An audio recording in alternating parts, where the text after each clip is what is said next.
Pada masa lalu, Pulau Jawa berada dalam kondisi yang tidak stabil. Tanahnya miring ke arah barat, menyebabkan ketidakseimbangan yang mengancam seluruh pulau. Para dewa di Kahyangan menyadari bahwa jika dibiarkan, Pulau Jawa bisa tenggelam ke dalam lautan. Mereka segera mengadakan musyawarah untuk menemukan solusi.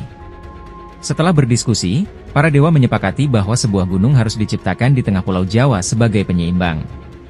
Gunung ini akan menjadi pusat gravitasi yang menjaga stabilitas pulau. Namun, keputusan ini bukan tanpa tantangan. Para dewa segera memilih lokasi untuk membangun gunung. Sebuah bukit kecil yang strategis di tengah Pulau Jawa menjadi pilihan mereka. Namun, tempat ini ternyata bukan sekadar bukit biasa. Di sana, dua empu sakti, Empu Rama dan Empu Permadi, sedang bertapa untuk mencapai kesempurnaan ilmu. Para dewa pun turun ke bumi untuk memberitahu mereka tentang rencana besar ini. Para empu mendengarkan dengan tenang, tetapi mereka keberatan. Kami sedang bertapa di sini, mencari kesempurnaan ilmu.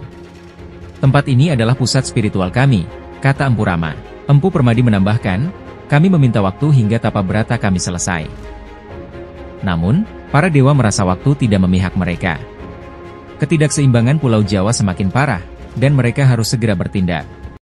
Maka, para dewa tetap melanjutkan rencana mereka, meskipun tahu bahwa keputusan ini akan membawa konsekuensi.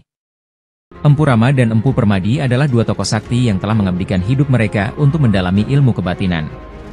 Mereka memilih tempat bertapa di bukit kecil itu karena percaya bahwa tempat tersebut memiliki energi spiritual yang kuat. Bagi mereka, tempat ini bukan hanya rumah, tetapi juga pusat meditasi yang mendekatkan mereka pada kesempurnaan. Ketika para dewa datang dengan rencana membangun gunung, kedua empu merasa terganggu. Mereka memohon agar diberi waktu lebih lama untuk menyelesaikan tapa berata mereka. Namun, permohonan ini tidak dapat dipenuhi. Para empu mulai menyadari bahwa kehadiran para dewa akan mengubah segalanya. Disinilah awal dari konflik antara kehendak spiritual para empu dan keputusan besar para dewa untuk menyelamatkan pulau. Meski para dewa menghormati permohonan Empu Rama dan Empu Permadi, keseimbangan Pulau Jawa menjadi prioritas utama. Para dewa memindahkan bukit kecil tempat para empu bertapa dan mulai menciptakan gunung. Batu-batu besar diangkat dari perut bumi, dan api abadi mulai dimunculkan untuk membentuk inti gunung. Proses ini megah dan luar biasa, tetapi juga membawa kehancuran bagi tempat tinggal para empu. Para dewa menyadari bahwa tindakan mereka mungkin melukai hati para empu, tetapi mereka percaya bahwa ini adalah satu-satunya cara untuk menyelamatkan pulau. Gunung ini akhirnya mulai terbentuk, menjadi simbol kekuatan alam yang tidak terbendung. Empu Rama dan Empu Permadi merasa sangat kecewa. Tempat bertapa mereka telah dihancurkan, dan mereka dipaksa meninggalkan tempat itu sebelum menyelesaikan tapa berata mereka.